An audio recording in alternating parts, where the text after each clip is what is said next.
Hello, everyone. I'm Aditya. I'm Rebecca. I'm Christian. I'm Phil. And I'm Brian. And we're Team 5.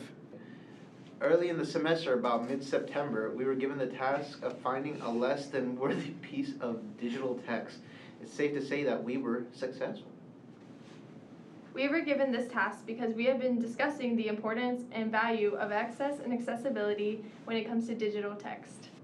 These two ideas are important because they allow all members of society to be equally privy to the same information as everyone else. Our class's key term glossary defines accessibility in relation to the subject matter as giving equal opportunity to all people through the design and functionality of physical and digital spaces. The digital message we chose is a clear example of what not to do while trying to communicate a message effectively.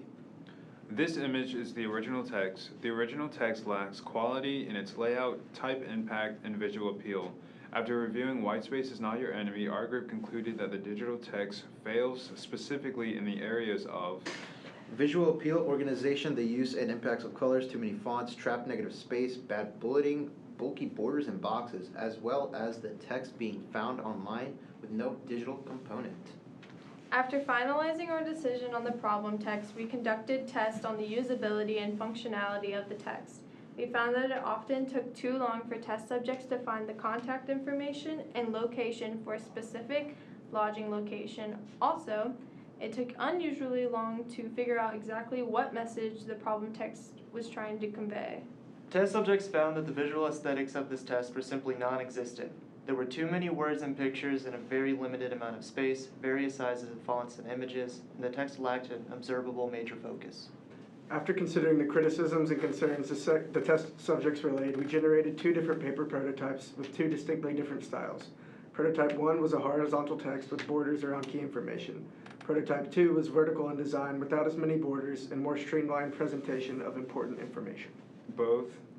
After showing test subjects both the new prototypes, the consensus was that Prototype 2 was the way to go.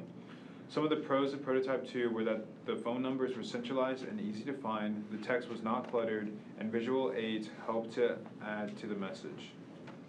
For the whiteboard prototype, little revisions were done from Prototype 2. Due to the high marks it received, we found that the information was easily communicated and understood, and also visually appealing to the audience.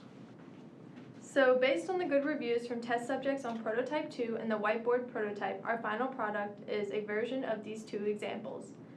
We presented our final product to test subjects outside the class, and we received valuable feedback. From the usability testing of the final product, 83% of the responses said that they would visit the attractions based purely on the flyer. The main difference between our prototype that the final text is based off of is that the visual aesthetics are amplified. We hope you take our prototype into consideration. Thank you for taking your time to watch this video.